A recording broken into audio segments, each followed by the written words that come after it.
All right, we're just a little disorganized because I couldn't actually load up the meeting myself. Okay, so you're live now and it doesn't look like anybody else is there yet. All right, I'm gonna try to, oh, you guys are the only ones here then. All right, we'll point you this way. It happens. So, like I've got the same thing. I've got a pocket stuff where pulling stuff off. And I'm pretty diligent with bagging everything, labeling it, where the part came from. Yeah, yeah, that would be great. Because the only person here actually is Matt. You just stand there and you pull it apart, and you bag it off, and you find a couple of nuts. I'm like, where the hell those go? I can't remember where they go. So you find out when you put it back. All right, Take pictures. I'll get everybody. One second. I'll say goodbye and wait, can you hear me through this? And it's a relatively simple vehicle. I can't hear you through the computer. Michelle, I can hear you through the computer. Yeah, I can hear you, Michelle. Okay. All right, great. I'm hanging up.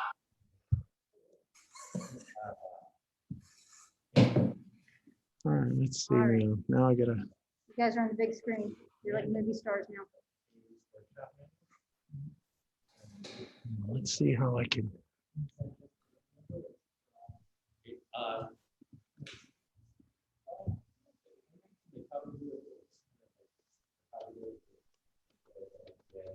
No. Hello? Hi, we've ended up using Matt Busco's computer because we needed to start the meeting. But if you could text me the code so that I can get in the next time we have one of these setups, that'd be great.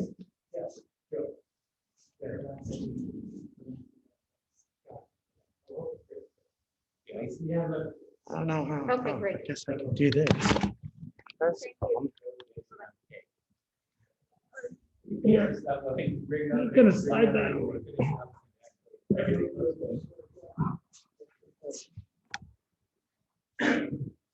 Oh, there we go. There you go.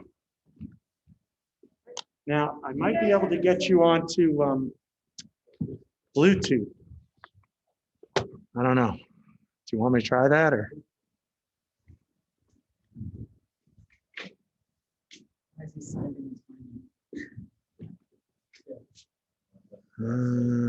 What's this?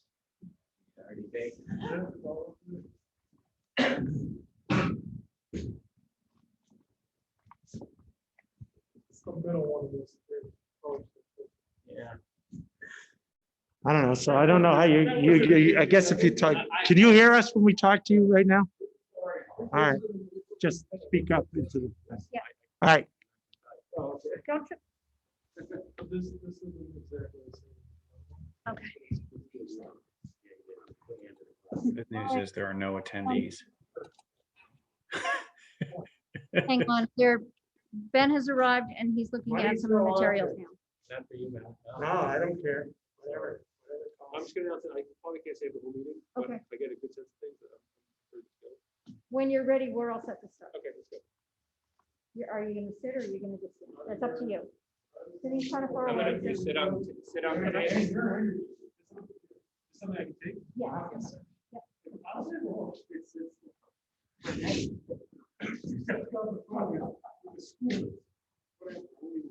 All right, Bryce.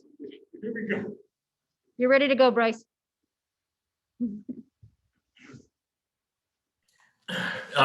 So as far as structure wise, we're presenting exterior materials of the building first, then landscape? Is that the part of the agenda? Yes. Okay.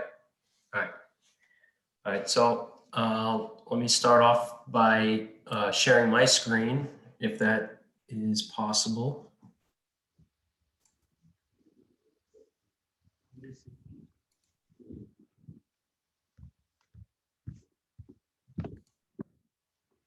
Hold on. That's. Yeah, it's probably through here or something.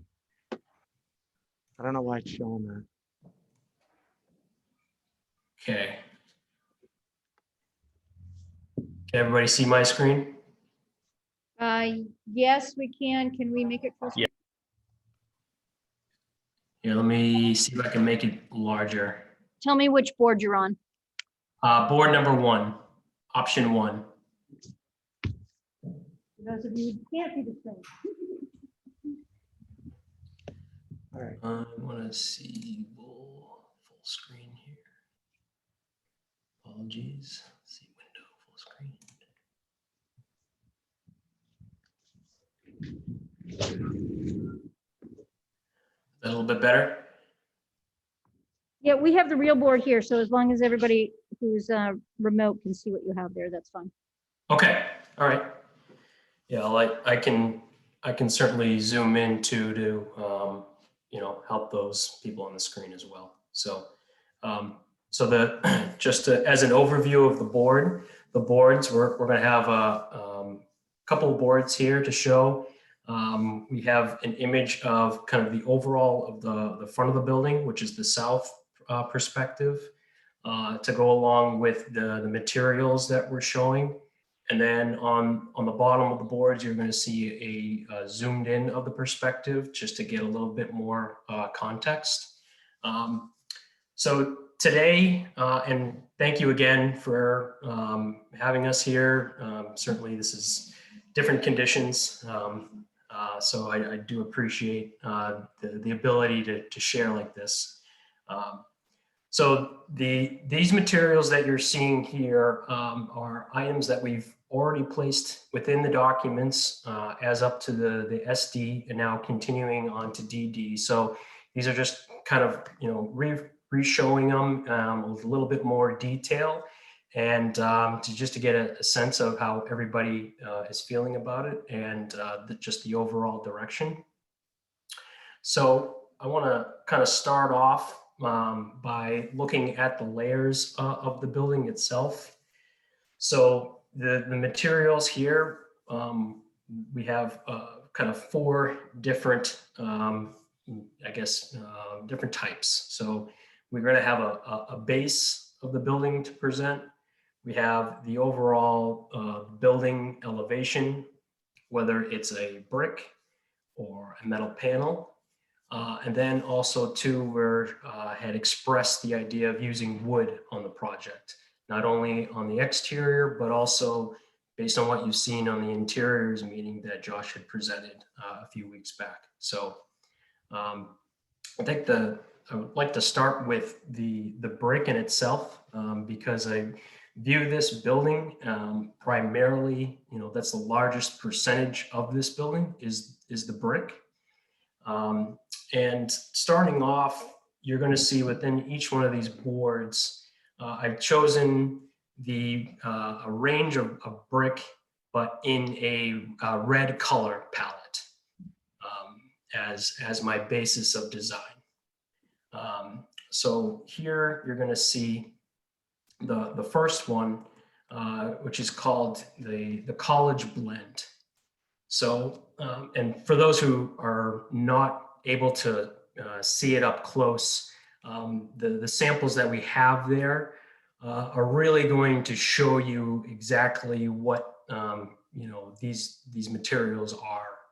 We try to get the best quality imagery on these boards, but I'm going to tell you right offhand, being able to go up and touch them and being able to see the characteristics of it is really going to help. So, if there is opportunity for those who can't see it right now, maybe another point we can, show again.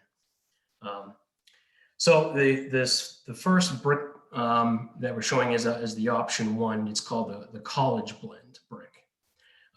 This is specifically a water-struck brick. The type for this has a lot of New England context of irregularity in the face of the brick. I chose this really because of what the surrounding context of New England, but also specifically to Gloucester itself. There has a lot of texture on the brick and the characteristics, and really is irregular. So one brick face is truly not going to be the same to another brick face. So you're going to see that patterning change all around the building, which, gives this sort of movement and also depth. And that was kind of the, in addition to, also, being durable, has high compressive strength going into the kiln and coming out. So having that durability factor, obviously, like you say, with the overall brick characteristic. So,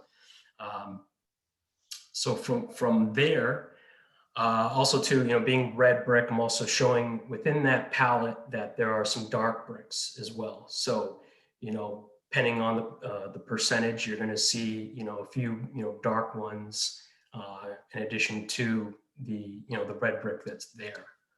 You also notice on the brick that, around the perimeter edges, for those who may not know, that's flashing of the brick. So when it comes out of the kiln, depending on where the bricks are laying in there, you can have a percentage of the brick become darker.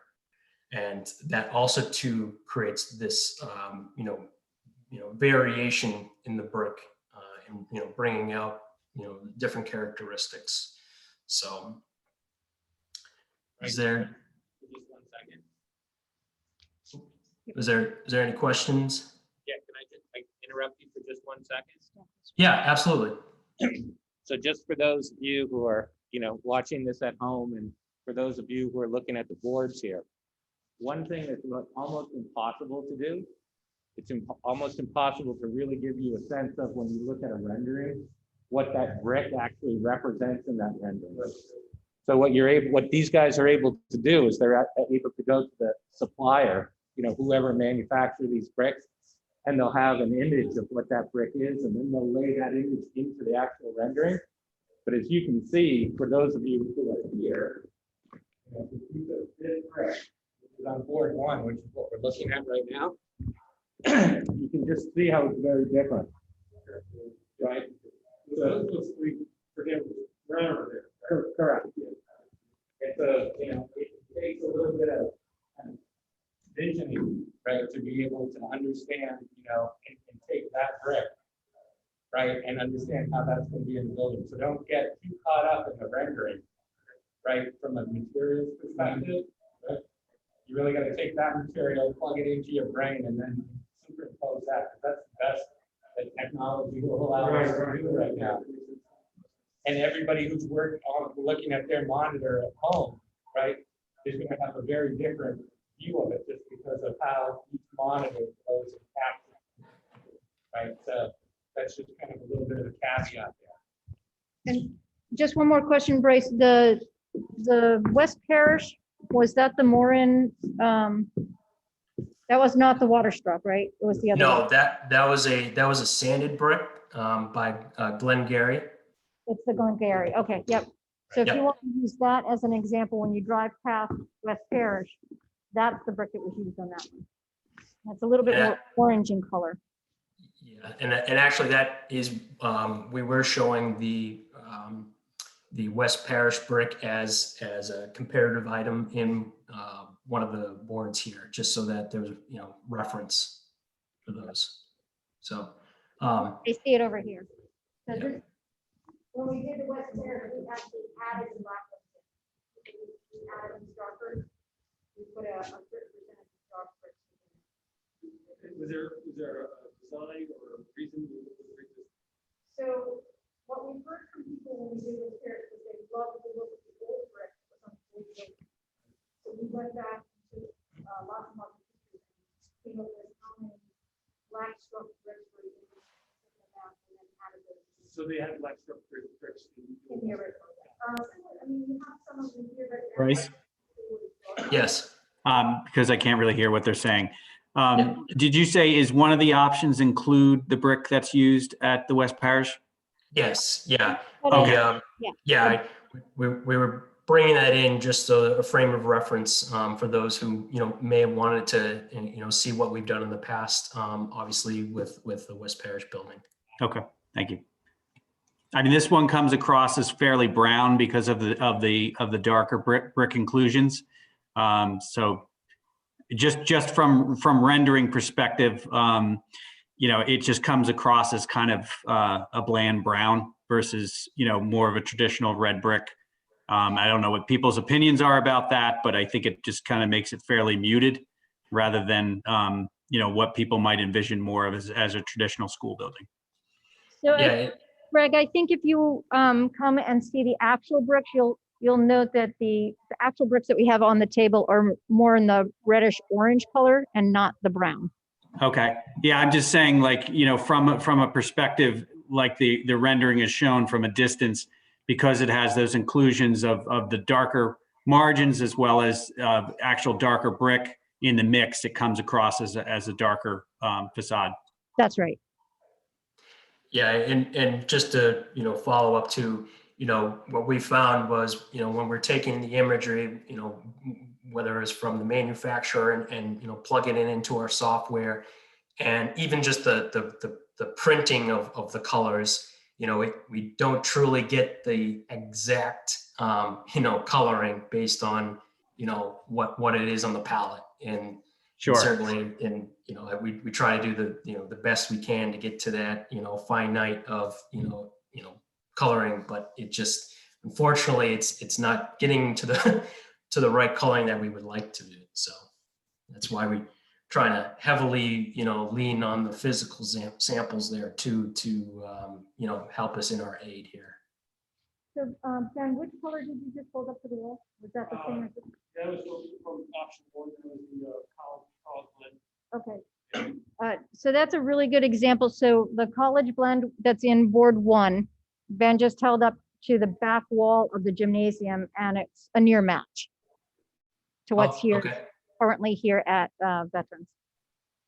Are there cost differences here? A little bit, but I wouldn't get too worked up about that yet, but there is. So just because I know it's really hard because everybody's like in different I spots, know. but the question was about cost. And I I think the thing right now is it's not a huge deal in terms of the difference in cost. So right now it's like we should focus on the aesthetic, right? Get to that point and then we'll work it through. The one other thing to remember, because of procurement laws, we have to supply 3 brick types. We have no 100% guarantee that we'll get our basis of design, but we'll do our best, right? And usually what we do is we take the brick that we really want, and then we'll get 2 other bricks that'll be close, but are gonna be a lot more expensive.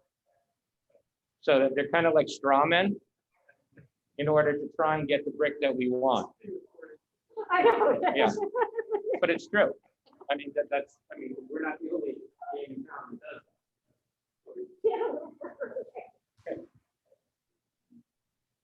So do we have to? I'm gonna jump a little bit here, because, so, I don't know who answered this question, but I noticed on option 4 and option 1, the colors are the same, but the way that they're placed on the building differs. What I mean by that is there's less, these are the same colors as option 4, but there are fewer panels that are colored in this one versus Yes. this one. Yeah. Okay, they're just, Yep. just a different approach, different design. different- So how does that- Bryce, Ben is jumping over to the metal panel. If you want to talk about the metal panel for a few minutes. We could. I was going to go through all the brick types just to kind of round off brick, but if we want to go metal panel, we can. Yeah, I think we can go through the bricks. We got a good intro on that, and then keep going through bricks pretty quickly. All right. Do we have a preference? But you know what? Let's do this. Let me. I'll finish the option 1. To go board by board, so it's consistent, and then just to try to keep it as simple as possible on the boards. So so the next one, let's do that. Let's go to metal panel.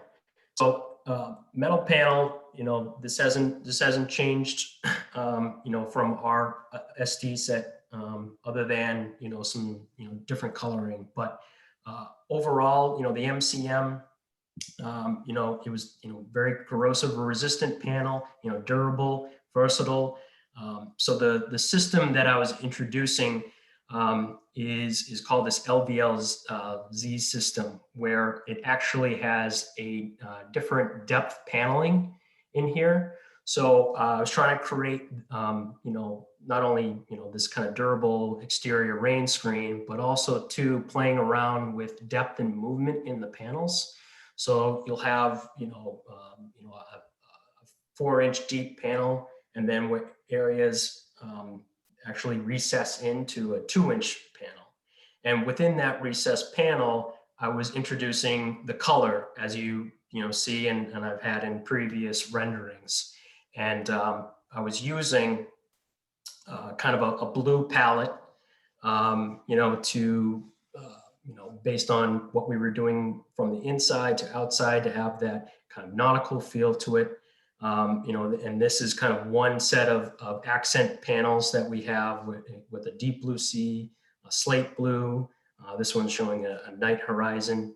So we have this happening not only at the media center, but also at the south side of the academic wing, as well as the north side. There's a little bit of area of metal panel adjacent to the extended learning spaces on there. And so the main color for this chip that you see is it's called a bone white. So it's a wider range for the main panel, and then the accent blues for the recessed panels.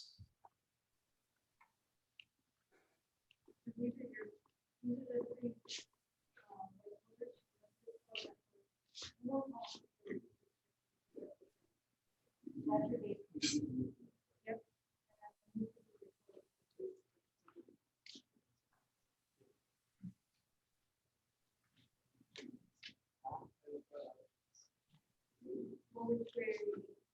I like it.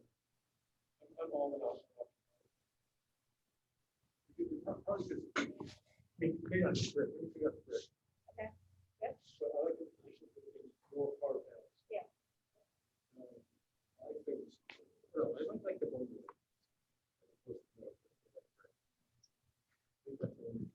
So for those of you who can't hear us, Ben is showing a preference for option 4, which has more color. And it actually currently is showing the gray panel, but we can change that out to a different colors as well.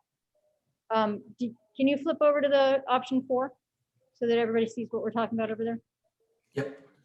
So what we've done with the option 4 is we've created more colorful, more, a little bit more playful is what we're going for that one. Where this one is sort of stayed with the theme of the wave, it becomes a little bit more playful, up and down. Can everybody? Yeah, just to reiterate, let me just go back quickly on the paneling here to what Michelle just kind of said. So, from the beginning, I was kind of introducing this idea of this kind of nautical wave of movement, going along the building, where, not necessarily if you're looking at in one piece, but if you look at it as a whole, where, there is this movement of, color pretty much happening along the face of the exterior. So, it was kind of a one, idea scheme going along the metal panel, and then kind of wrapping around the face of the media center. So, and I think you said, so they said that you're looking to introduce more color. Is that what I heard? More colorful panels. Yep. And I think we're all in on the choice of colors. So without, Okay. I think it's the purple one that's not included in the option 4. Is that correct, Ben? You're all in on the number of colors as well as the actual color palette, right? Yeah, that's what I like. Yeah. That's my personal opinion. Yep. So it's not including the purple and the green. Yeah. But if that asks Mr. Fusco, I think he has a different spot. Yeah. Okay, let's hear You Mr. want to hear Fusco. my response? Yes. Oh, well, I mean, I just felt it's too many of the colors. I'd like it a little more, I like the color scheme. But I'd like, actually, so I just feel like there's too much. So honestly, you're actually all in on this, because this is the same color scheme. I like, You love the color. yeah, the timber I was He's going nutty over He's color. going- red. I changed the, it's like, it'll look like an Ivy League school. What he said. He said that. Okay. But then he also, so you're actually, and you also like the limited number of color panels. So yeah, so he's all on this. So we've got, I like number one, I mean, Matt is leaning towards number 1, the color palette and the reduced number of colors. And Ben towards number 4 with the extra colors and that color. It's the same color palette. I'll give you color. I'll give you color. So what we could do, is Did we lose Jameson? I'm right here. I personally like number 1. I think it's simple. I think number 4, it personally has a little too much happening. Okay. But yeah, my personal choice would be number 1. Say that because he's the principal. so I think, with the, I can certainly look at the elevations a little bit more. And if there's, a push of maybe a little bit more color, it doesn't necessarily have to be, this percentage based on what you see here. It can be scaled back a little bit, but yet still introducing more. I can, look at this, the elevations, and we can, update you guys on patterning. So we have a bargaining going on over here. Greg, what is your feeling? I certainly like the palette. I think they're kind of classic colors. I do think, it's something that looks certainly a little bit more abstract in option 4. And I'm wondering whether some of it, is a function of, is that the absolute size of paneling in terms of the width of panel and the height of panel, and maybe there's a compromise between there. That the idea of trying to go with the wave versus something that seems more randomized. That's a stylistic thing. I think that is really the issue. Yeah, to your point, Greg, the panel sizes, we can do any sort of panel sizes. That's, certainly there's, maximum range of what we can do until we get it, get our joints. But like you said, it can be an additional elevation studies that I can put together and, represent, to everybody and, get a feel for, if we're, moving in the right direction. So. Yeah, but I also do want to comment that you've done a good job at lining the panels up and giving them a proportion that's has a relationship to the windows. And so I don't think we want to lose that language of proportion between the windows and the panels, but we could certainly look at different joints so that some of those large colorful panels might be relocated so they're in the smaller areas or those kinds of things. Sure. And just to, give a little bit more depth of my thoughts, on the east side, or I'm sorry, on the west side of the media center, it was more proportion, vertical proportions based on, the openings that are there. And then as it wrapped towards the south of the art room, it became, horizontal. So, that's kind of, where it landed as far as the overall panel design. So, kind of responding to what Michelle was saying, the window opening layouts too. So I think what we have here is a clear decision on the color palette, because both 1 and 4 have the same palette. And I think what we'll do is go back and take a look at the number of panels that have color and the proportion of those panels. Can you quickly just go through 2 and 3, just for Jameson and my benefit? Absolutely. Go ahead, Bryce. So the thing that's different about, we introduced a couple, a whole new palette of blues. Okay, next. Okay. I didn't hear. And again, I want to also reiterate the RGBs of what's showing up on the screen is going to be slightly different than what the physical chip that we're going to get from the metal panel company. So, you know, what may appear to be purple here is still going to be in the blue range. So again, I don't want to, Kind of purple. It's still kind of purple. But we can well, leave these, we'll leave those chips here for Jameson Yeah. to come take a look, and agreed. you can report back to us if you still have the same thought. Or if your light changed after you've actually seen it. And so then, as far as the overall metal panel color, you know, I started at a bone white, almost kind of a neutral white. You know, then the other idea was whether or not we wanted to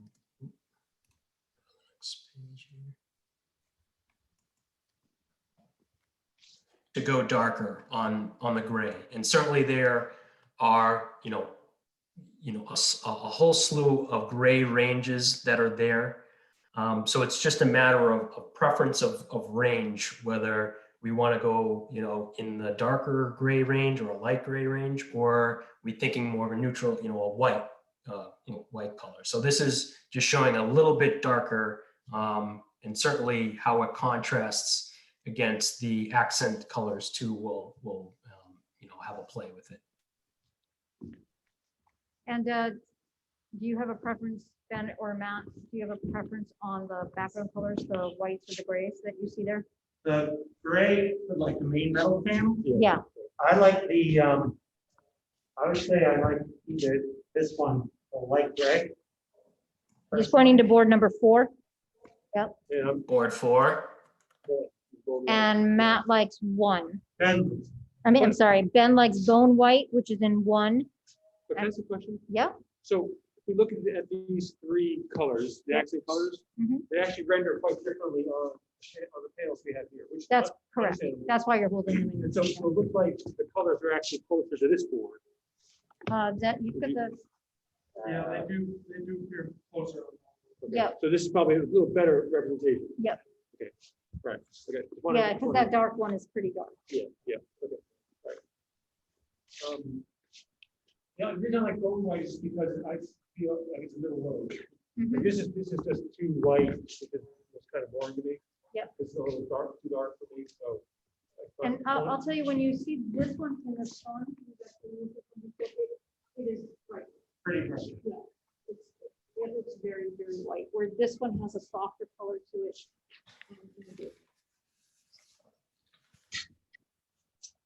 I don't know, without seeing the difference between the actual whites and grays, if Jameson or Greg can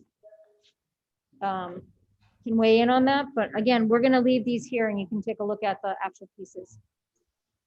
I do have a question, Bryce. You might have covered this already. Does the white metal over time show like dust or buildup or salt debris like more than like a grayish material would? Would you see that dirt over time? No, I mean there's coating on the metal panel, so there shouldn't be any sort of buildup on these. So Okay. I'm just curious, with the different colors, do you tend to be able to see the outline of the actual panel itself? Is that something that's recessed, or is it something that has a reveal? yeah, so I've actually modeled these reveals, so you'll see these joints. Okay. Right. So whether it's 3/4 inch, actual, and so you'll see some dark joints that are there. But in the overall scheme, it goes together, but you'll see that there are some joints there. Yeah, I'm just curious what those look like with the kind of stark white versus more of a colored panel with a gray. Yeah. What kind of contrast you see? Because I could see if it was all kind of washed out same white, I think you kind of lose a lot of the detail that that you can see in the renderings and what that might look like in real life. Right. Yeah, and it will provide some depth to it, and won't just be this flat face, going all the way down. So there will be some 3-dimensional to it. And looking at the facade on right there on the right of the screen, Again, it's whether you're an abstract, a rounded type of person or a neat and square. That one light blue lower panel bothers me. I'd much prefer some symmetry with kind of holding the line of the color across the two facades, but that's me. No, that was great. Yeah, I certainly going into this, it's one of those things where, I having, a few ideas in my head and kind of, throwing it out there to get an overall sense of, how do people feel about it? And, because I think at the end of the day, it's obviously, for the community, it's for the kids, it's, it's going to be such a public space. So, how does everybody want this to be perceived coming to and from, and because this, especially this, this space, this mass is, it is a center point, looking at the overall elevation. So.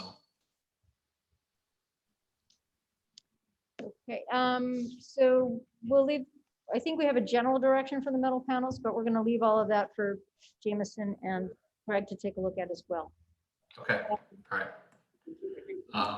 Direction, but Mhm. I think you said once, but going to get a little more color between these two. Yes, Like this little a balance between 1 and 4, Yep, yeah. okay, great. Then we'd see. Then we would see. But the same color. Same color palette. Yeah. And I think the other piece is when you do that shift, you put one in bone white and one in. Yes. Yeah. You get that, Josh? One bone white, one light gray.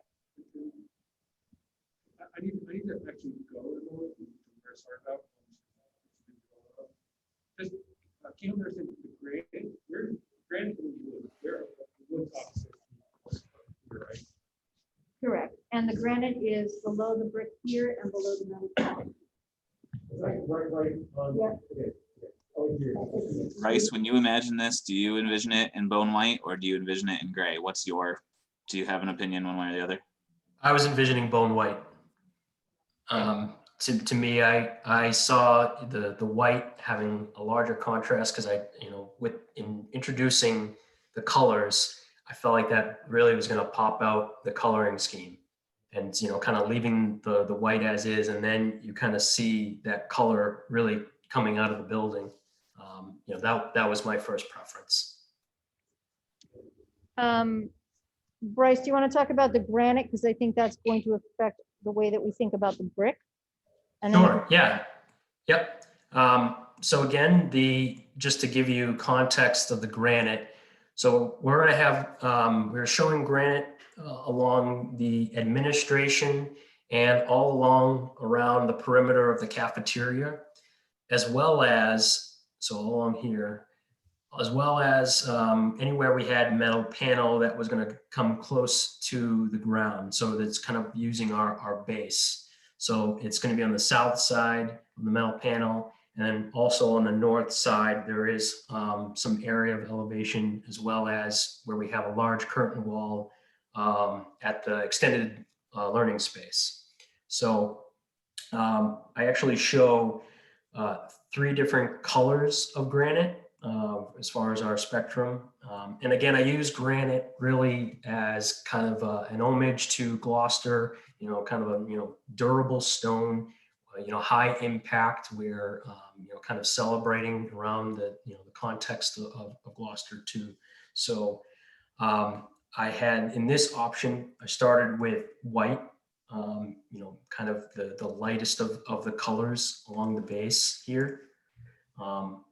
Coming in, so you're going to see it pretty much everywhere that you are walking along the path of the front entryway.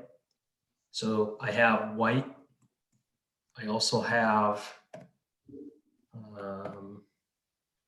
there's a green, and again, this will be another material up close. You'll really get an understanding of the texture of it and certainly the color of it. But the northern green, there's more, it's a little bit more darker, and there's more pigment of green. And then I also have gray. So gray, again, speaks for speaks for itself. It is darker. So I can zoom back out And to, Matt are looking at the granites now. Which one did you look at? Oh, I'm sorry. so this is as if it was white. Between the three granites, do you have a preference? And this is the darker, the gray and the green granite has pretty much rendered itself similar. But it would be a darker base. So it really come down to is, what kind of base do you feel? In my head, I envision it being a lighter base where how it reflects with the brick material too. So I think the one that Matt and Ben are looking at is the Olympic gray, which is the middle ground between the two. Yep. That's the Willoughby white. Yep, that, next one. Stand by. There we go. Yep. Olympic gray. Bryce, is the texture that we're seeing here on site, is that the same that you're proposing, or can we get the two different, can we choose a different texture than the one that's showing here too? I believe we can. I was showing, I believe it's called the flame finish. So it has a little bit, it's a little, rough, or at least it has a little bit more texture. I don't know. I guess it becomes a question of, is the preference being smooth or having, a little bit more rough face to it. Okay, so if you look at the one that's on the far left side, it has a different texture. This one here. Yeah, and so it's a rougher texture. You could get, yeah, but you could get that texture in any of those stones. And the far right one is even more smooth than the one. No, this is here, below the brick and below the metal panel.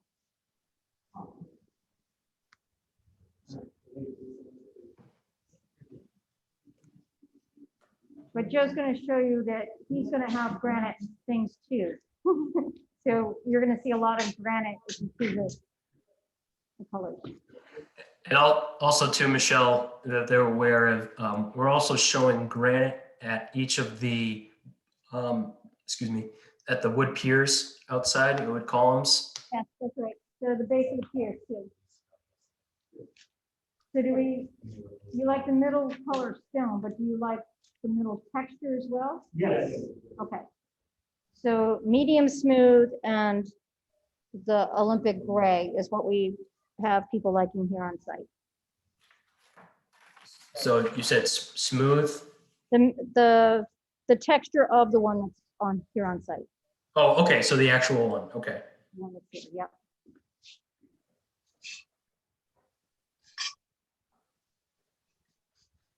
And before Ben leaves, did you want to weigh in on the color of the wood?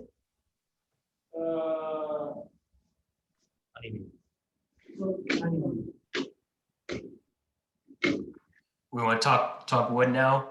Yeah, because Ben's gonna have to go.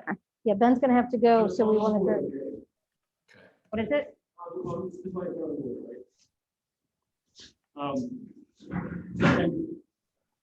Right, I'm gonna just throw about the grain, so the grain throwing, I shouldn't, but it is. I like something darker than this. I see this as like more natural, but it's too bright. Mhm. Okay. This is a nice step down, but this seems just like too yellow, too. So something maybe between these, or seeing this, honestly, we can, but it's a piece of wood. Bryce, could you just toggle through the colors? Okay, sorry. Are they talking? I wasn't sure what they're talking through. I think they're talking about the colors of the columns. Yeah. The wood Okay. color. All right. So I guess for your guys, we had a couple of different stains of colors here through it's actually going to be a glulam wood species that we'd be using, and we're trying to match, or at least get somewhat close from what the exterior is to the interior. So with the exterior, it's going to be pressure treated. So its appearance in itself, it's going to seem darker than what it would be on the inside. But we can, try to match the stains. So in pretty much all of the renderings that we've shown so far has been the lightest, which has been the birch bark. That's what you see in this one. And then we've also shown kind of a slightly darker range in this honey mead. Is that the color you're hoping? No, so And then, I'm saying is something, I mean, it's possible, say something between them. Okay, especially because my understanding is we can. I guess we only have honey mead and birch bark as our two.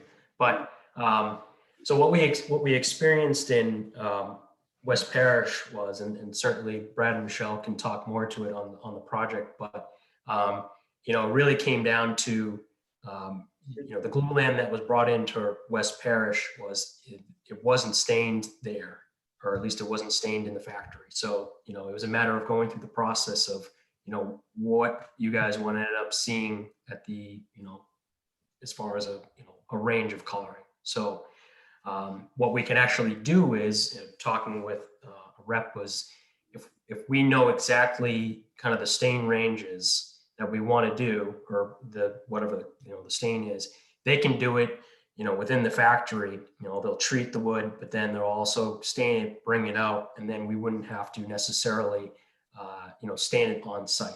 So that's just kind of a means and methods of once things get delivered. But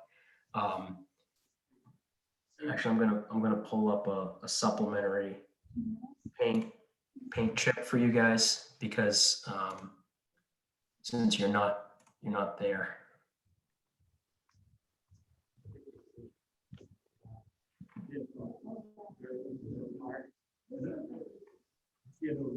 How long will the samples be on site there?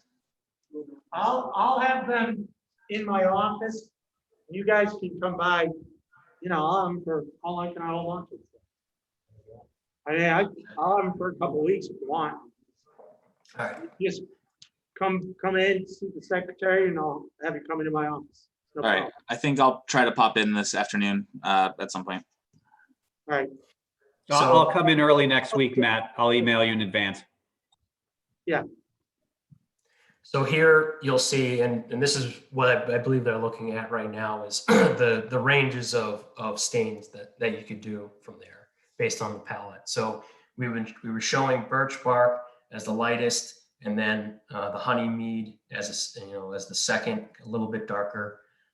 It starts to begin to get in a little bit of the reds as you go from hornbeam to red chestnut, and then it becomes really dark at the end of the spectrum here. So initially we were proposing either a birch bark or a honey mead for staining.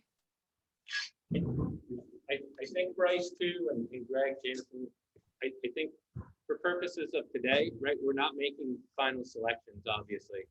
No. But what we want to do is column 1 is is light. Column 2 is medium. Column 3 is dark.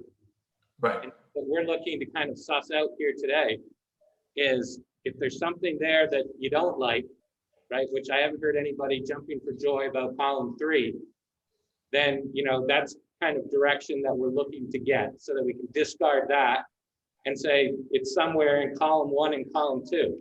Yeah. Right. Because what we need to do as a next step before we get to final determination on this is we need to speak a little bit more with the glulam manufacturer. We need to be able to lock and load on what wood species we have. And then we want to go and get some samples. We're going to stain those up. And then we'll also slap a foot of urethane on top of that, so we can have like a final finish understanding of what those are. But what we're looking for today, right, as this process starts kind of to unfold, is we don't like these. We kind of like this, we kind of like that, and then we'll start to hone in, right? So if everybody says, after you come and look at them, I really wasn't enamored of column number 3, great. We've got rid of 30% of the sample, right? Yeah. And then we're going to work our way into it. Because the one other thing that we have to factor into, it's a two-parter, I guess, is interior and exterior matter, right? Because we don't want to have an apple and then an orange. And then the other thing is when we talk about exterior, right, it's a much harsher environment. So we're going to have some additional limitations in terms of what we can do with some of that exterior stain, right? That's actually probably going to be the lowest common denominator that we're going to have to match to. So then we're going to have to talk with those guys and see what we can get as close to where we're trying to get to as possible. So in West Parish, for example, we talked about using a Sickens product there, which is an industrial product as you can, because you want this to look as nice as you can for as long as it and minimize the amount of maintenance in between. So we work with that manufacturer to get as close as we can, and then we'll stain that up, and then we'll find out what happens to the interior, exterior, and see how close we get to what it is you're looking to get to.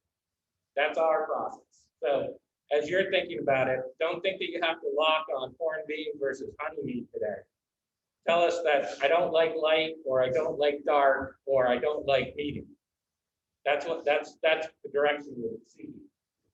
So just to respond to that, I don't like dark. I like light and medium. You know, so that's where I would be. I would move for keeping that. I think you actually ignore there. I don't see you see dark up there. But and I would probably even say, you know, for me, on the lighter side. Yeah. Good. I also, Bryce, I want to make sure that we have enough time to get to the landscape pieces too. So I don't know how much more you have on your. I guess the one last thing that I just want to quickly touch on the brick. Because I think again. Audience, we can't hear you. Hear me now? Yeah, but not well. Not well. So I just wanted to touch on a little bit just on the other brick types that they're aware of. But like, for me, it was option one, right? Yeah. I guess when I was looking at option one, these colors, I was thinking that those colors, not these colors. You know, so I understand that these are the actual colors, right? Yeah. But you like this stuff. I do, it's warmer for me, it's brighter for me. You know, this is a pretty dark color, you know, which I'm not enamored of. So I do wonder if they're out there. These are good colors. You know, I guess if these no ones, yeah, these no ones are too bright. You know? Yep. So that's why I thought those were a really nice little road. So if there is something, an actual little road like this, yes. You know. Okay. We can bring the board back. And what I think you also said was find me something that's not quite as dark as night. Night black. Night horizon. Night horizon. Yeah. Night horizon. And then, Yeah, more of a blue. Find me. It shows more blue. you know, You don't have to lock it down. No. What you said today, right? What's important to me is that it's not too bright. Like, too bright, that's something like, if you think about like sort of what we worked on when we were sort of designing the interior space, it's gonna be calm, warm, right? Enveloping, right? So, you know, I want to stay away from bright, but a lot, but you know, that's my reason, but, so, you know, yeah, these, you know, I would go more with the gray on these. yeah, fine. Yeah, I agree with that. Josh pull out some more, and that's a new one. This is my favorite of all. Yeah, it's a little step down from this, but it's a better tone, matches this, these. Not as brown. Better, very much. Right, I like that one.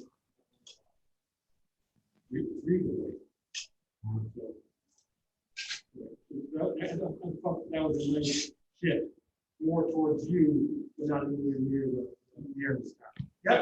So the other thing that we're gonna want to do, we'll do this after. Right. No, Yes, sorry. sir. You want to take that, and then we'll take that outside, and see what it looks like. Yeah. Like, All right. We have to do that in the next meeting. yeah. So I want to switch over to landscape. So so that we can begin to tie the building and the landscape. Let's wait a minute until we get these guys. Oh, I didn't know there was a meeting. Bryce, do you have a site plan? Yeah, I think Bill had some imagery. The, You sound like the devil. what's that? I said, you sound like the devil. I sound like the devil. I don't know what changed. I guess I had just one comment on the other brick types. I don't know if anybody was able to take a peek at that.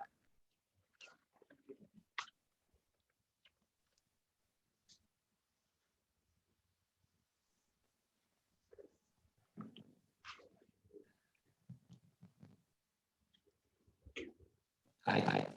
Hi. Top So- down? So. Okay. Yeah, turn your, wait a minute, turn your speaker off. And I'm gonna put you, there you go. Now speak.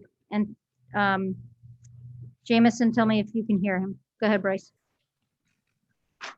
Testing. Yeah, yeah, that's better. You're not distorted anymore. Okay, Oh, okay. all right. All right. Yeah, Michelle, I just wanted to quickly cover the other brick types as Okay. reference. All right, go ahead.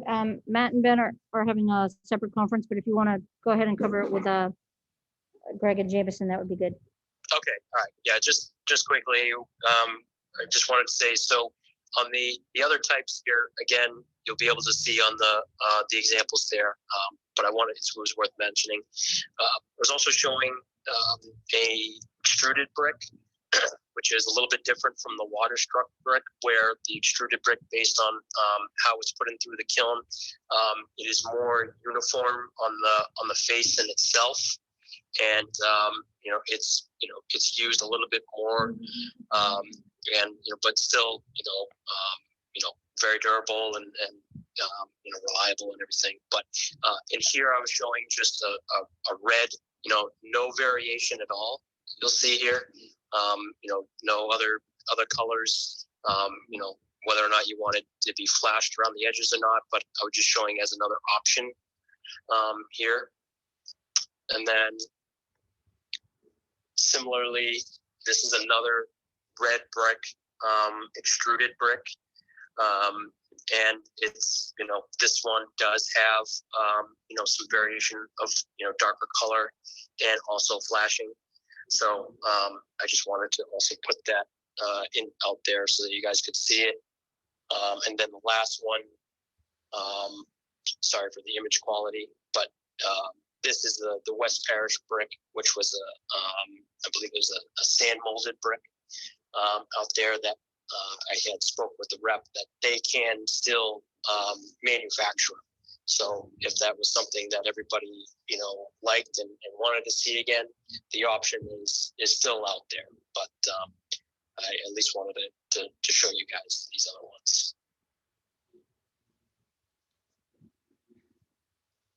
All set? Yep. Great. Give us just another minute or so here. Can you bring up the brown sardina boards and their material?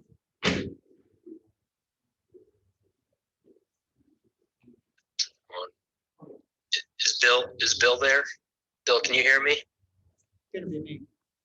Yeah, I want him to show on the screen. the material. Yes, I can hear you. Okay. You didn't have anything up? I just want to make sure you guys didn't have anything up on your screen, did you? No, we don't have anything up on our screen. All right. Okay. Just bear with me here. I gotta pull with what you have. Here's the site plan.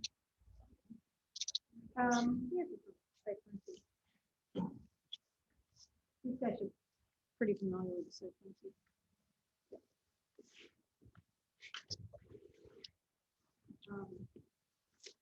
And are you able to flip back and forth between this and the site plan so that when,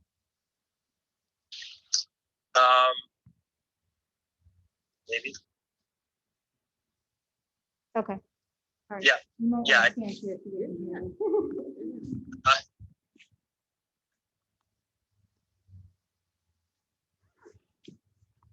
Hello, I'm Joe Strayer. I'm with Brown Sardina, or the landscape architects, site planners. We'll just go through the site plan real quick, just to refresh everybody's memory, how it works. Can I actually have control of it? I think you can give control, Joe. Can you request? I don't see where to request. Well, maybe you can just follow along. Yeah, I'll try to follow on as much as I can.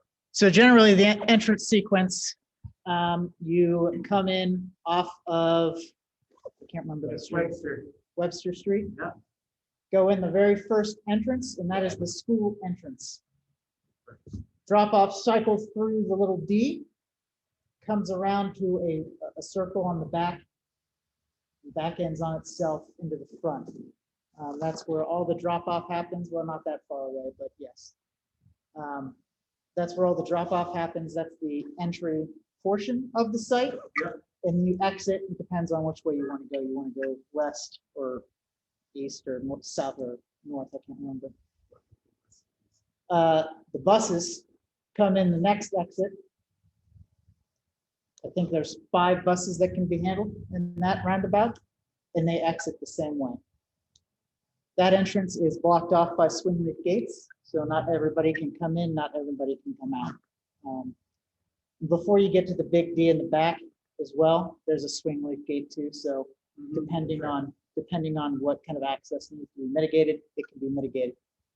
For larger events, you can go on the back there, that it's wide enough that you can park cars as well as cars go around. Emergency access comes through the bus loop and around the back side of the building, and then accesses on the front side, that very first road, and then out again. Turning movements have been done. Everything really works. Parking wise, it's majority of it is on the top side. That lower 8 space area is lower in grade. So it's more of an overflow than it is a main parking area. There's sidewalks that connect up and around. It's really connected site, to be honest with you. If you're coming from that way, you just cross the street there, down the sidewalk into the front building. If you're coming from Webster Street to the right, it's left, down that road, across the bus access, and then down. It's not an accessible route for the bicycle, for anybody to come down the bus area. So access is really mitigated between those 2 locations. In terms of pavements, use, the front is really a special zone for drop-off, memorializes some of the entry pieces. There's outdoor classrooms out there, there's granite blocks, there's water retention up there. Backside is more play area, turf area, playground features, poured in place rubber, safety, painted areas for games, whatnot. These games may not be the final iteration. It's just the beginning to discuss certain games like Foursquare, hopscotch, chess, that sort of stuff. And we'll work with you depending on what you guys think needs to be out there. So the backside is second grade through 5th grade. Yeah, 2 to 5. Front side, there's another play area. That is K and 1. Again, up front, there's a world map similar to what was done with West Parish. And some of those markings will be, we can work with you in what cities or countries you want to show. We were talking about your your map out there. Yes, yeah, We can coordinate with some of the time zones if you want to do yeah. that. Sure. My understanding, there's three entries on the backside. I'm not exactly sure where they go interior wise. I believe that's an ESL classroom area, That's an extended learning. extended learning. And then the two, one goes to the main vestibule and one goes to upstairs. A stairwell. Okay. And then on the front side of the building where the bus drop off is, there's also another access point. Directly next to that is potted or a garden area similar to what West Parish has in the very front Where's the garden? where he's circling right Oh, now. There's 4 little plots there. Oh, that's where the gardens. That's where the Great. gardens are. How many? There's 4 right now. I Okay. know West Parish has like 10 Yeah. or 12. I'll probably do, So if we need, we're really tight on space, we can really kind of work with you and try to Yeah. gain some more. There's some more space on the, you have 6? 220 kids. Oh, okay. Yeah, just a comment on that. I'm not sure that would be the final resting. It may not be. Yeah, It may not be. There's some space on the 2 through 5 area to the yeah. left side. Yeah. There's a shed there right now, an 8 by 10 shed, but that can shift back and forth as well. I was thinking in that area on the left. Yeah. Okay, all right. So from a restriction standpoint, we kind of talked about the gates. The entire backside is a 4-foot chain link fence all the way around the entire play area. And it stops right where his cursor is. And that is another decorative swing gate. We'll get to it as well. I believe there's an 8-foot fence that runs along the backside of the parking lot area. Yeah, it's an 8. I think it's lower than It may be 6. Yeah.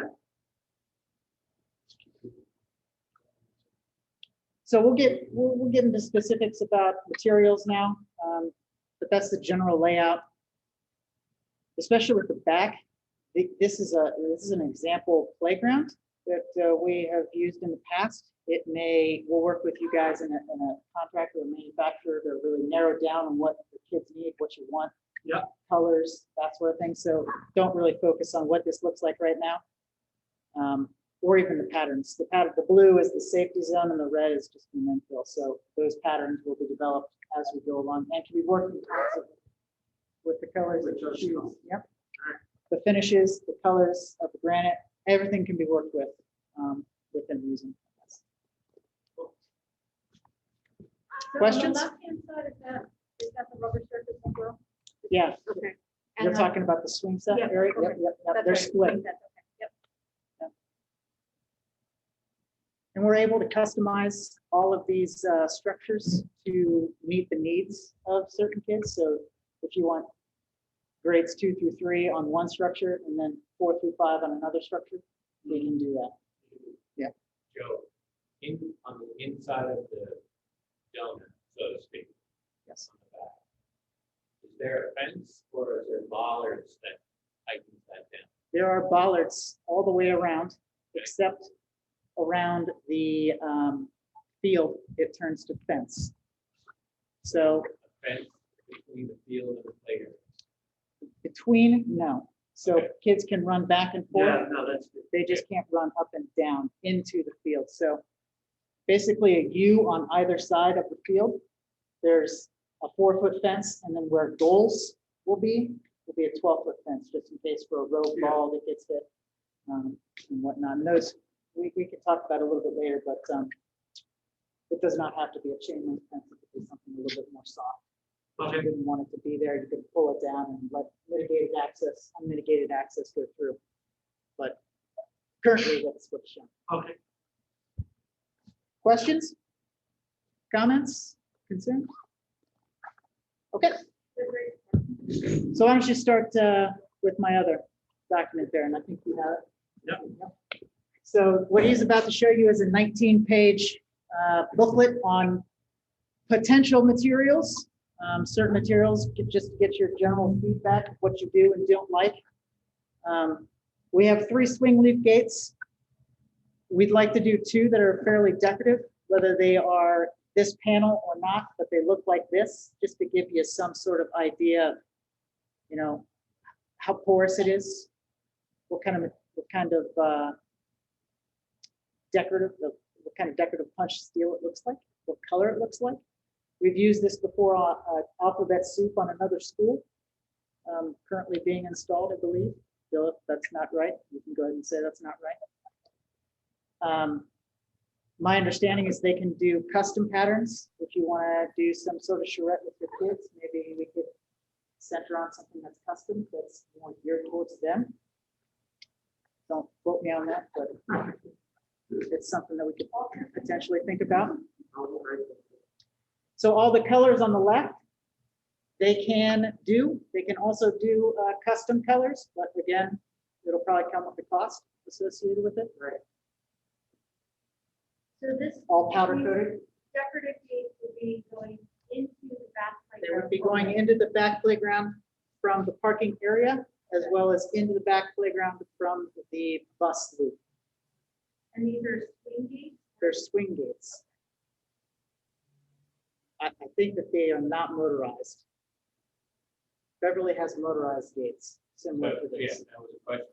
That's something that we wanted to understand that. And then, you know, we also talked about, I don't know what we bought in the budget, but you know, in terms of that, the price factor. And then my thought is, you know, the bus gate, the second one that we were talking about, to me, that's almost back of the house. Yep. And, you know, if I was to spend money, I would spend money on the one on the entry into the bus loop, right? Because we have one there and that's more crowd in terms of Sure.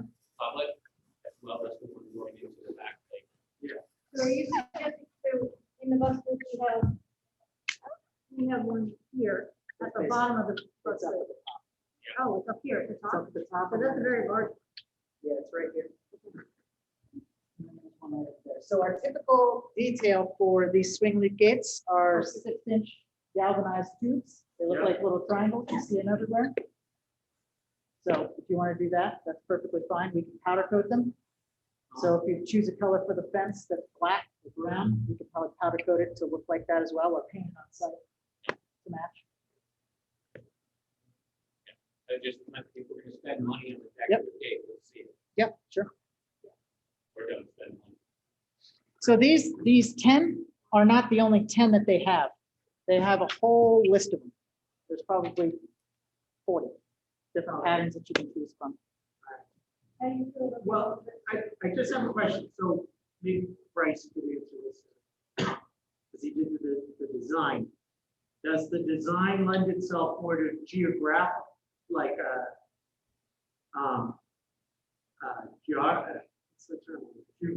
geometric, right? Geometric shapes, or could you go with like a natural thing, like a blade of grass type thing? Like, I don't know if there's a more of a geometrical thought when you designed it, or if there's more you know, Can you hear him, Bryce? natural. Well, I actually think that landscape should address it a little bit. I think the building is very geometric. And so far our plans is very geometric, but to soften it, to add the pieces that might soften it might. Yeah, I mean, We can Bill and Joe. Or it doesn't matter. I mean, We can Bill and Joe have a different opinion about whether or not we're gonna stay Well, very geometric or to have some fun where we can. yeah, Bryce had talked about using some of these metal panels as a wave system. The whole idea is a boat and pier and not a Yeah. boat, right? So maybe it is something that we, bring in a little bit more movement and waves. And, fluidity. All right. Was the question, I'm sorry, I was trying to hear it, in general, the context of what's happening on the building to happen on the Yes. landscape, is that it? Yes, essentially. Okay. Questions? Should we move on? Next. So these first couple slides are about fencing.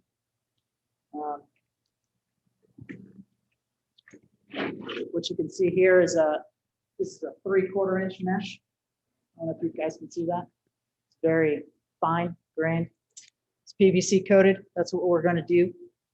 It comes in black, brown, white, and then galvanized aluminum, which you typically see. Usually what you see on playgrounds, certain areas like this is a 2-inch to a 1-inch.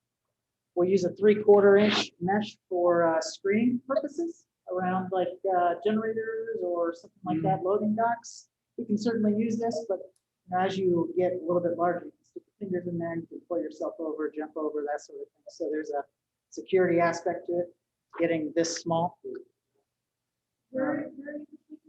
I'm not proposing it anyway, I'm just showing you a sample of PVC coated. It comes in different sizes, different colors. We usually use brown because it just fades into the distance. You don't really see it, as opposed to black, which would really blend in with the landscape beyond. 4 foot and 6 foot height. I'm showing you on the right side here, an alternate is to use alternate to the 12-foot height fence beyond the goal posts, or the goal areas on the synthetic turf area.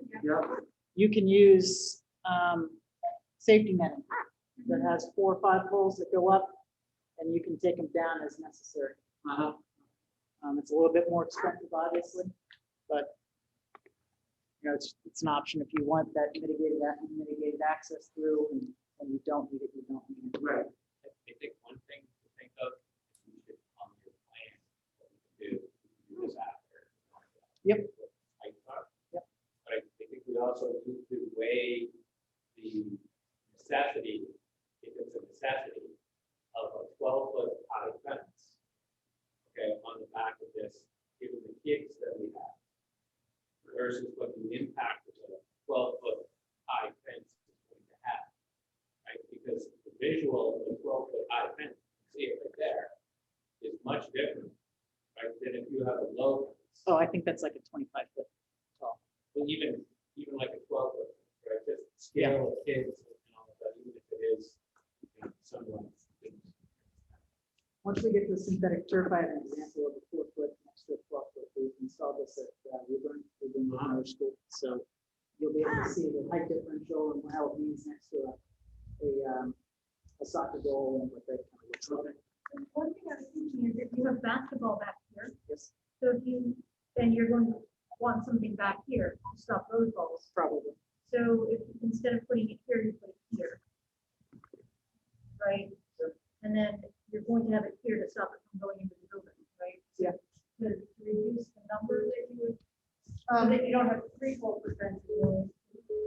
It is going up in grade on the back side of the basketball. Yeah. So, and it's wooded back there, so I'm not super worried about that. That's up to you guys if you want to include it. I don't need it. But yeah, we can discuss it today. But what we are showing right now is the 12-foot fence. At the back of the soccer. At the back of soccer, both sides.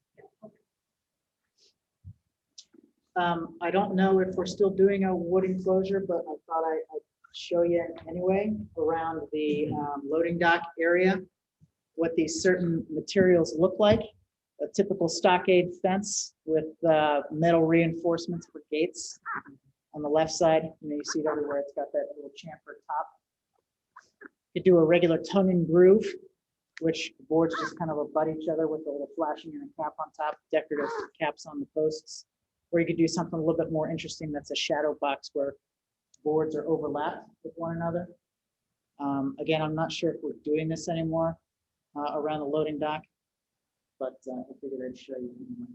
Just there's options. And again, all of these, if you don't do wood, they all come in different colors. 8 standard colors from Walpole Woodworkers. They're extruded vinyl. Mostly browns, but they can do 100 custom colors. Questions? Comment? Comment? So one thing on that, if you end up doing that, I think we should have, where's the dumpster gonna be? Dumpster's gonna be in that loading dock area, right? Yes. Well, the dumpster is not by the entry point, but it's right off the stack. So we're probably gonna, since this is going to be, there's no real front and back of the house here. Yeah. So we're gonna want to screen that Sure. somehow. And so it's more likely than not that we will have some type of fencing there. So Brad, one of the things to consider there is on the Dedham project, we're doing a metal screen, Yes. and it's actually quite nice, and that's something that we could consider for that area. That's kind of where I was going, because from a maintenance perspective, right, given the environment that we're in here, you know, that's going to deteriorate pretty quickly. Sure. You know, so I think it would be good if we could look at something that might be a metal, Sure. some type of metal, whatever that shape that takes. Sure. Do we want to look at something that is in granite and brick? As a granite and brick wall? For the screening instead? We could, you know, but I just think that we need to think of something that may be a little bit more durable than wood. Let's And, give them some of the ones in the building. yeah, whatever that is, right, but I think we should look at something other than wood. I, That's certainly fine. The wood was only around the emergency generator area. We hadn't thought about anything around the loading dock just because we're gonna have trucks backing into there. Yeah, we'll have to figure that out, but, you know, what we don't want is every day, once or twice a day, right, every parent to just pay the whole bunch of money for this to have to go buy the dumpster. Yeah. Yeah, understand. They still have to go buy it, but we don't want to have them, right, looking at it. They kind of smell it when they're waiting and all that. We don't- Understand. Okay, next.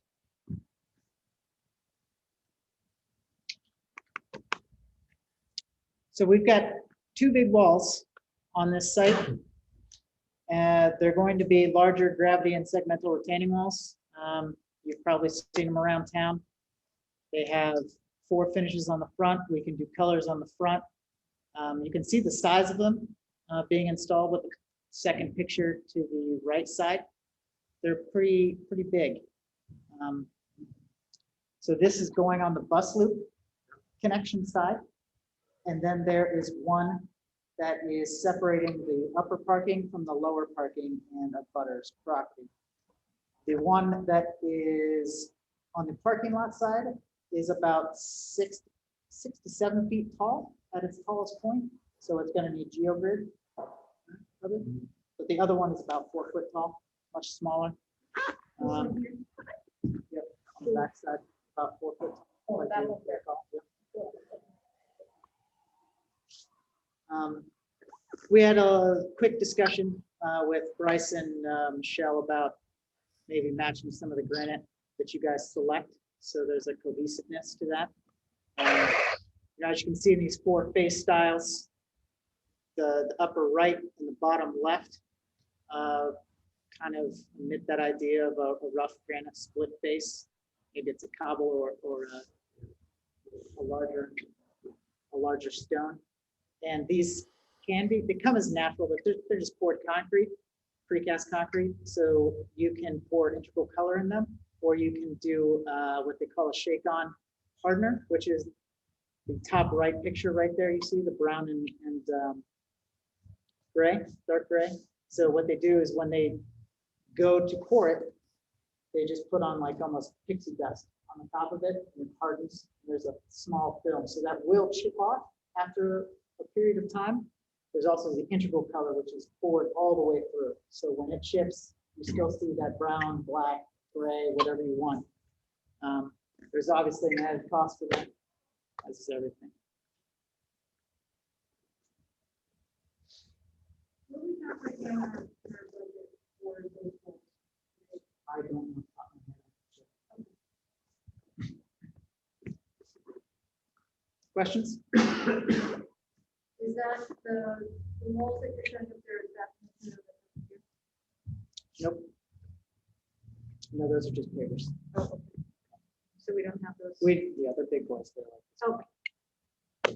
We can show you, They're everywhere around town. yeah, and you can get some good imagery on that online. Yeah. This particular product is Ready Rock, which is one of the larger ones. You can go on their website and they've got thousands of images of different colors, different installations. Yeah, you see them at Home Depot parking lots all the time. They're really good products from a longevity standpoint. Okay. Next. Pavers. So we have a couple options just to kind of go with the whole water aspect, boat aspect. We would like to continue with something that's more linear and plank-like. You can get these in different colors, different grays, different browns. They come in different lengths, a little bit longer than the others. Different face, you can't really see this, but different face textures to them. You get them smooth, get them shot glassy, so you can see a little bit more texture to it.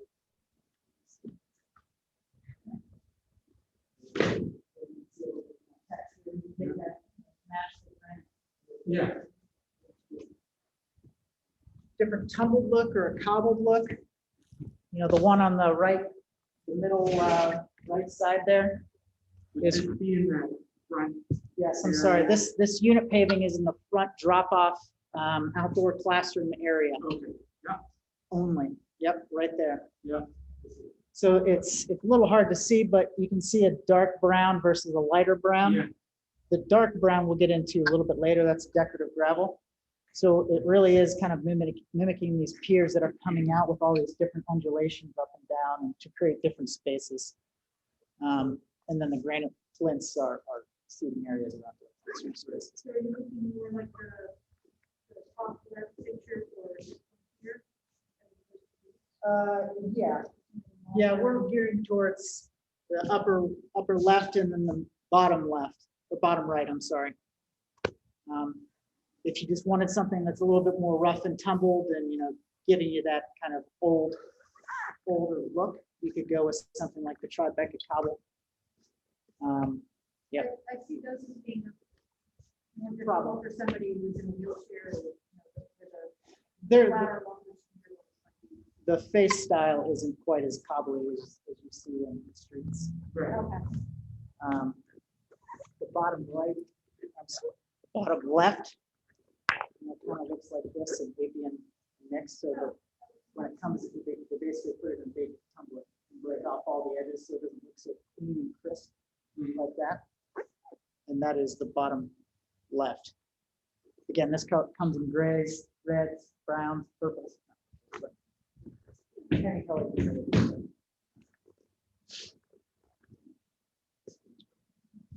So Industria on the bottom right there, as I showed you, it comes in different face styles and you can get that different face style in a package. So if you wanted these striations to be a little bit more rough, you can do the striations a little bit more rough and then the field in a different color.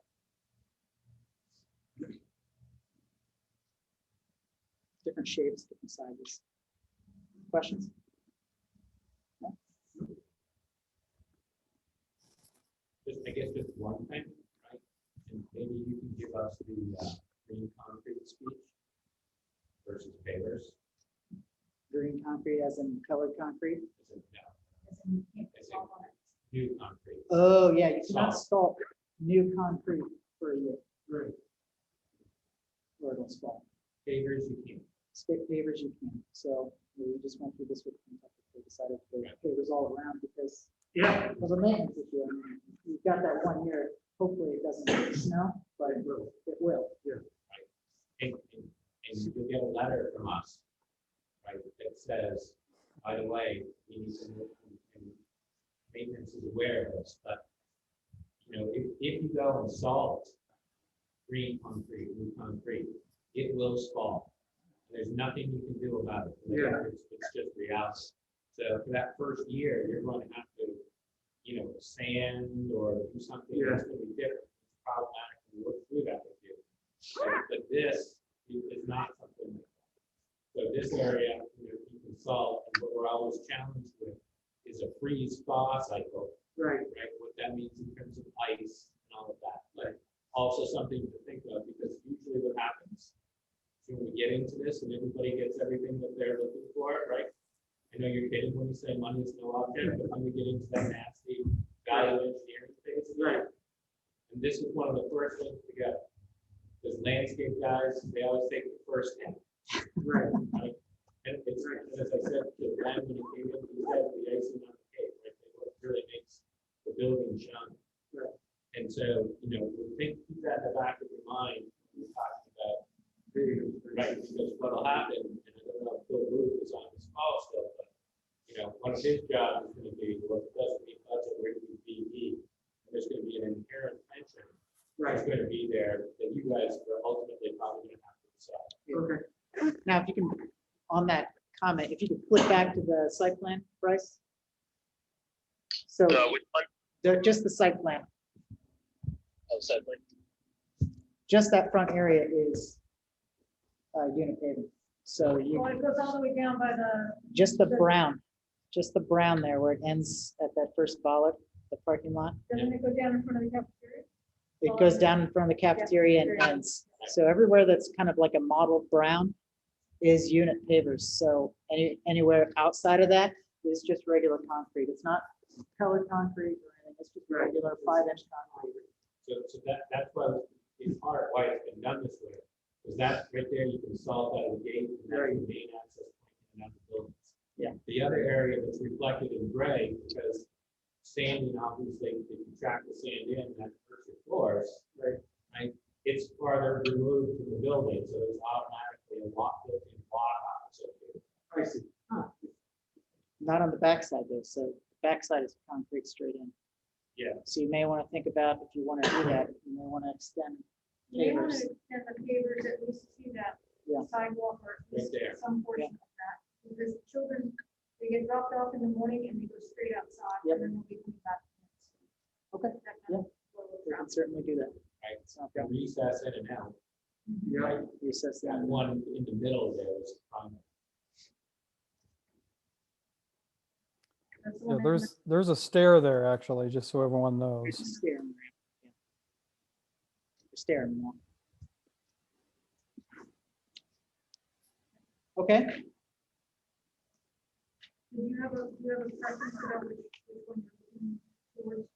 What shape? I enjoy the top left one, the promenade plank. Me too.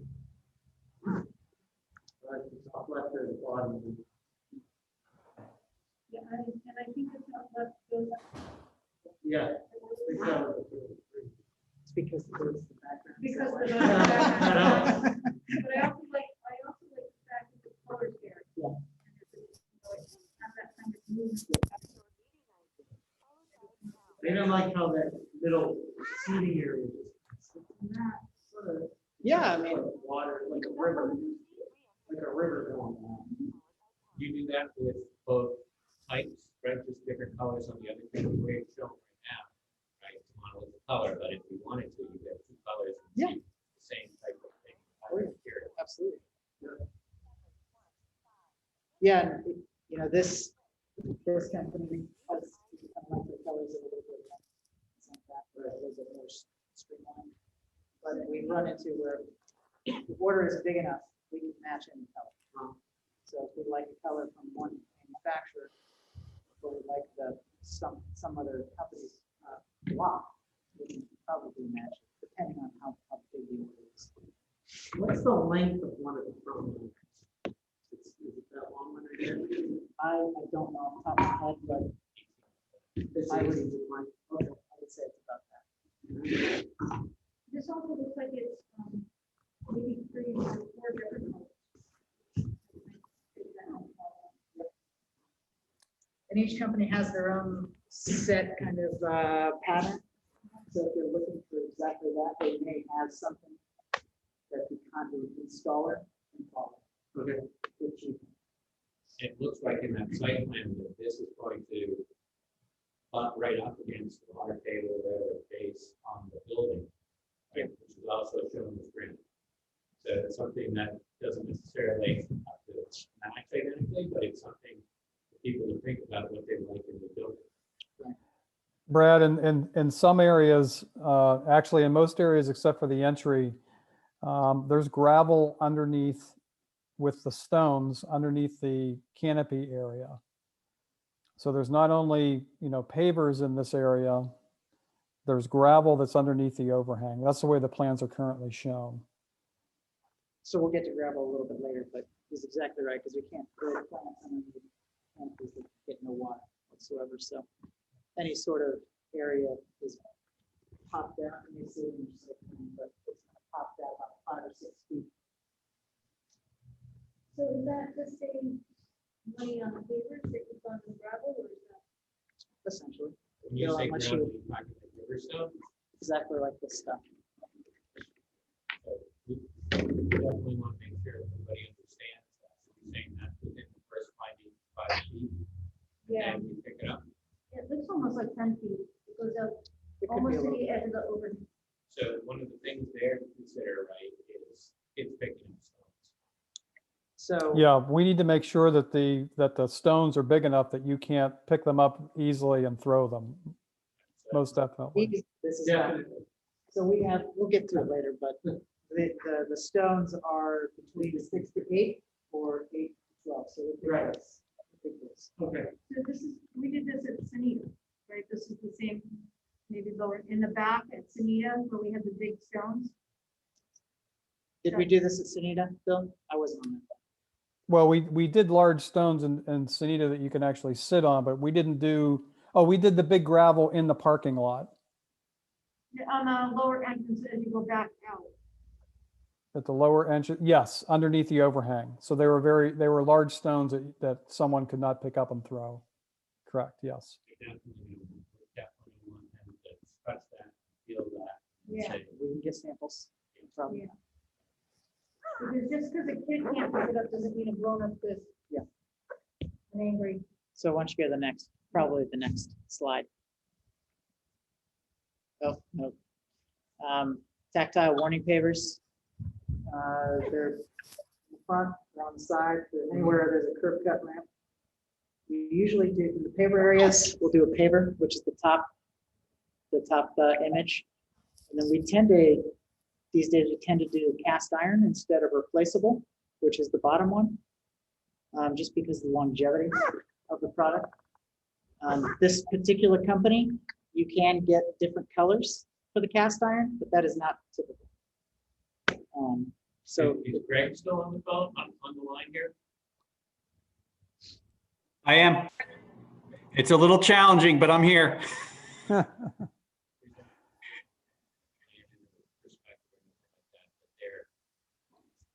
Can you get away with something besides? can you get away with any sort of material outside of the federal yellow? Outside of the right of way? Or inside the right of way?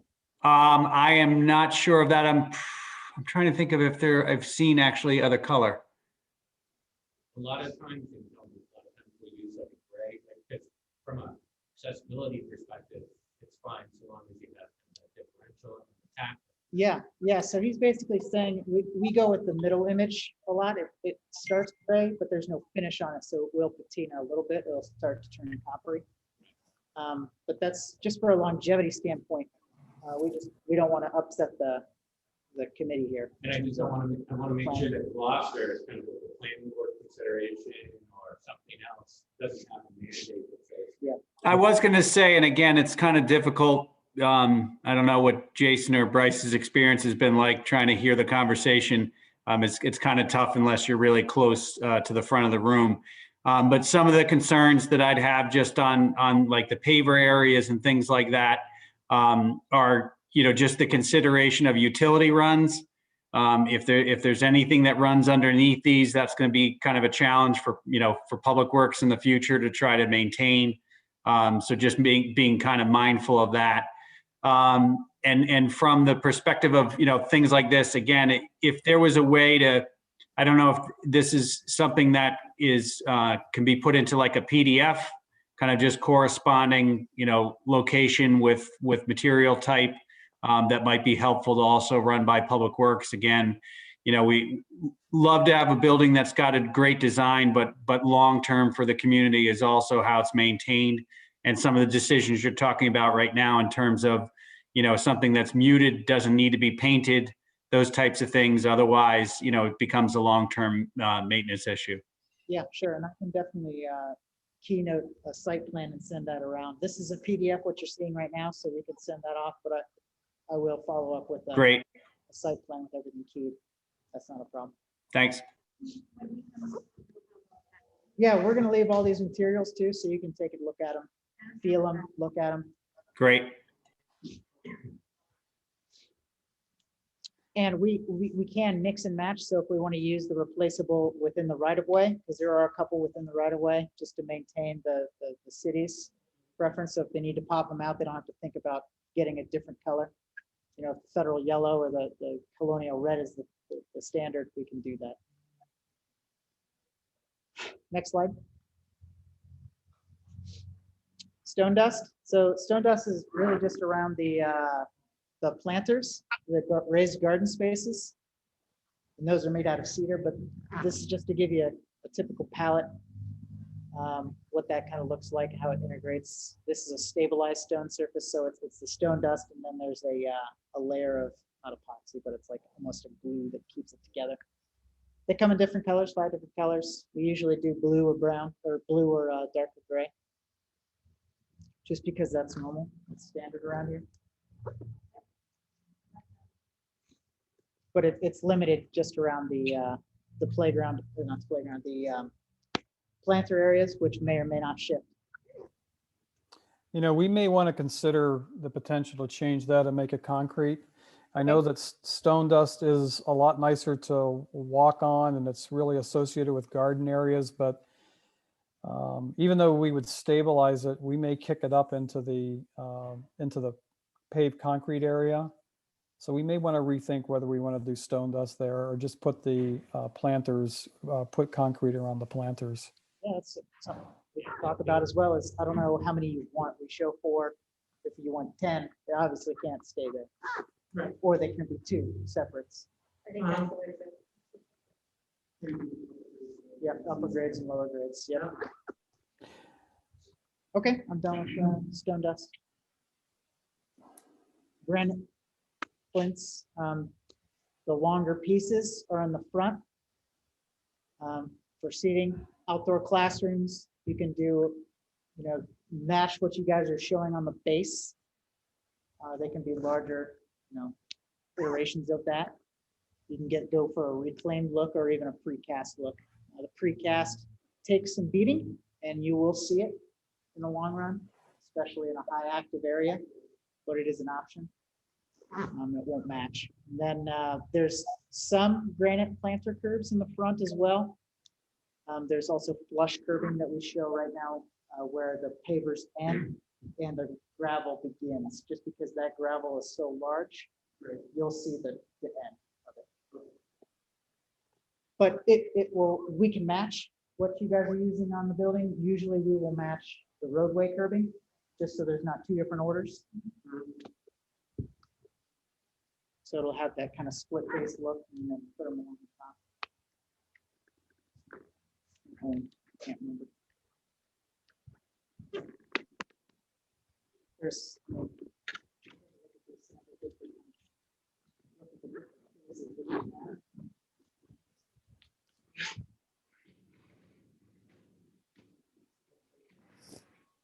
Yeah. These are to sit on. Sit on as well as the outdoor classroom.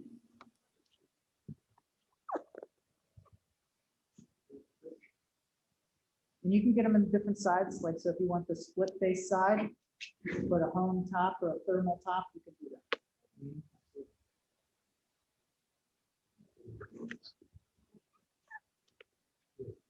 You can go ahead and go to the next one, Bryce. Trench drains. We've got 2 trench drains on either side of the synthetic turf in the back. I believe they're 6-inch width. You can get them in really anything you want. They're standards. There's obviously customs. They come in different materials, stainless steel, a powder coated ductile iron, or can't remember the third type off the top of my head, but I can get that to you. But you can get them in any pattern you really want if you want to do custom. But a typical one is just the slice right down the middle, or a vertical. which is shown in the stainless steel and then that second. But if there's some sort of pattern that you guys want to really reinforce the area, we can work with you on that.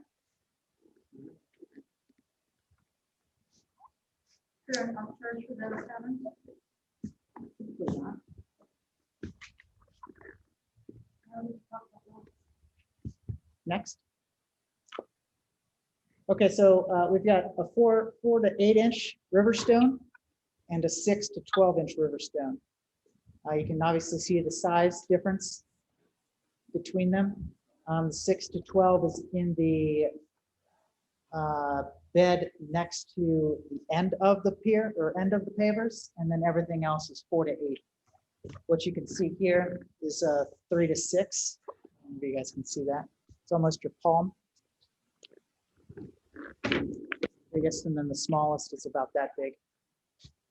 So these are much bigger, much larger. They're all smooth river stones, different colors.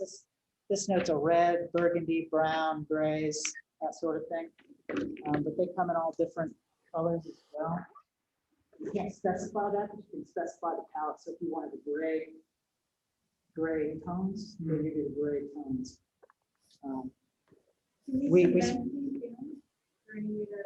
Bill, have you ever cemented them down? No, we've never cemented them down because we want the water to go through and penetrate through. Yeah, especially on. That's normally what we want to do. I think what we need to do is we need to be careful about what size we're using. I think that we should be using sizes that are 6 inches and bigger. Okay. Rather than the smaller stones, just so people can't lift them up and move them around very easily. Yeah, sure. That's easy.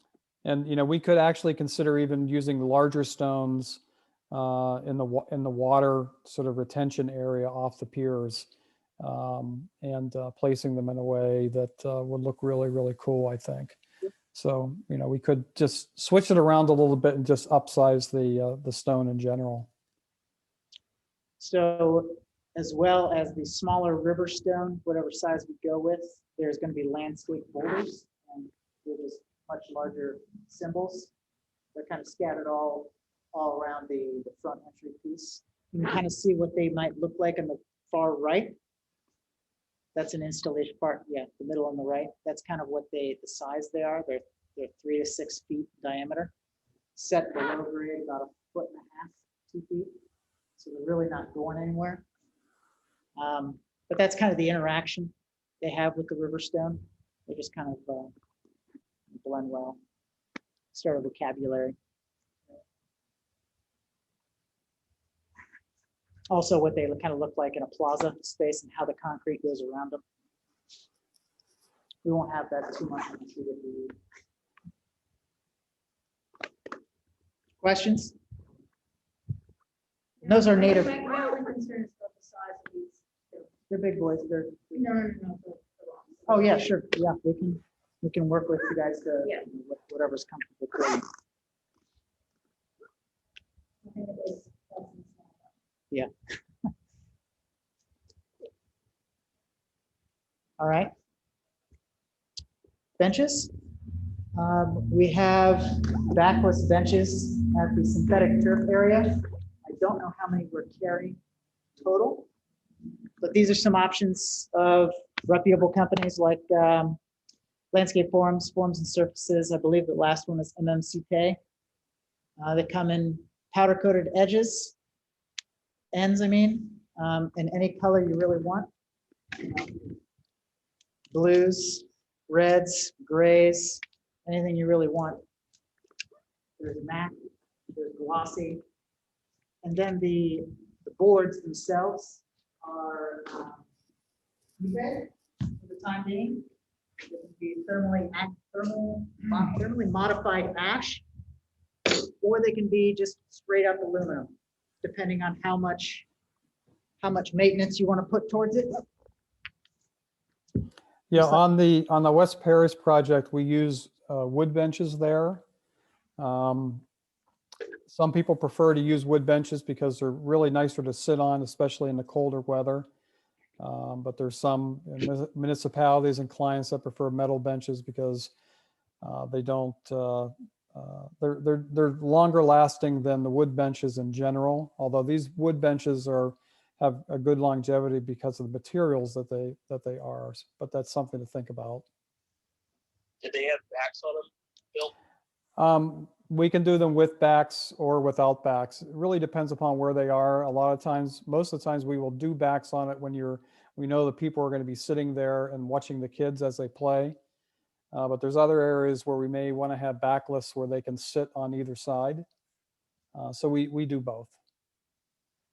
So I think if you're going to do anything out by that sports field, we need to have something with a back on it for children who are transitioning from a wheelchair onto a bench.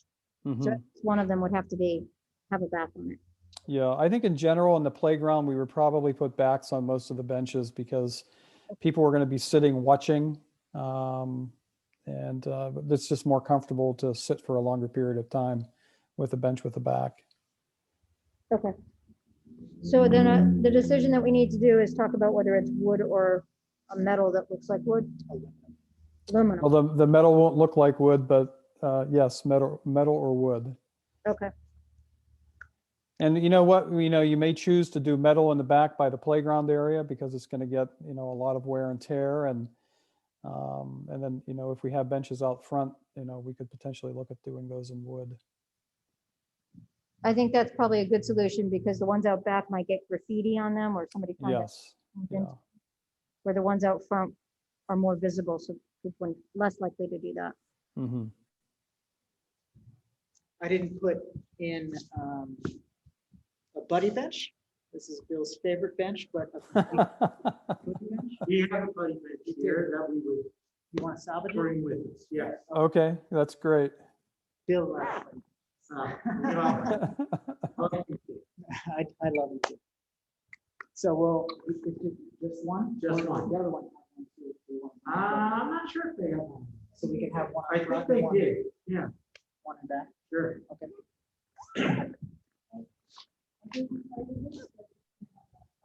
Okay, we can speed it up. Next. Same thing with bike racks. These are the ones that we have specified right now, but we can change. We really want you to come in powder coated, any color you really want, within reason. Not really. Okay. But, because it's really an inner city place, but, it's tough like it. If you don't want them, that's fine. I mean, it's good, I think it's always good to just have a few. Yeah, we have- The representative, but, We have 4 in the very back. okay, yeah, I mean, I think you should have a few, but I wouldn't go Overboard. have 20 slots, I just. Sure. We should just look at. Yeah. Okay. Definitely. All right. Those are similar to benches. They just come in. These slots are probably great. You can move on to the next. West Parish has the Chase Park. We used Yeah, it which is at- the one on the right. They're actually dual stream trash and recycling in each. Next. And these come in different colors. They come in different colors, not quite as many colors as like the yellows and the reds and the blues and stuff like that, but they come in. Bollards, everything along the front drop-off area is the metal security bollard. It needs to be that for safety.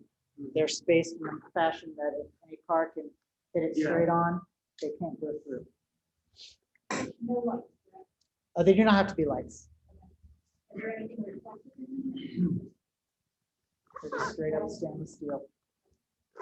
In the back, you guys had shown, Dorn Whittier had shown wooden bollards. These will go all the way around the playground. They're not security rated at all.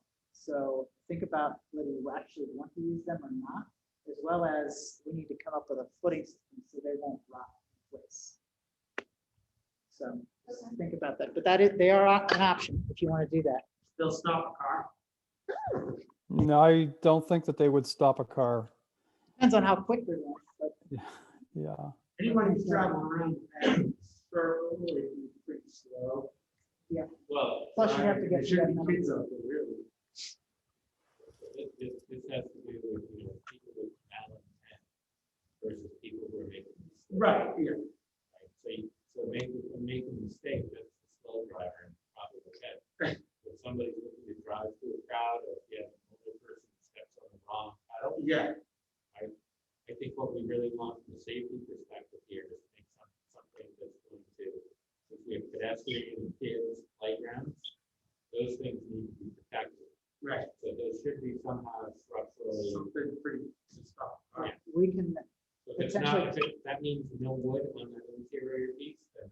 that's What's what we this should do. steel one here, at the bottom, the steel insert? that's just a steel insert with wood clad on the outside of it. That's right. That's not right. Or not, speed, it's called K ratings. Okay. So nothing here on the bottom has a rating. But keep it in your mind, we can talk about potential with the people that do the decorative panels. Maybe there's a motorized system there that is K rated, so they have to get past the gate first. I'm losing my mind here. What's the rust steel again? Corten. Corten, right? They also may have some Corten ones that are gonna give us A look. like a look that's Yep. gonna be closer to wood. Yep. but we That's a can- good idea. That's a really good idea. Yeah, that would be nice. Is that it? I'd say-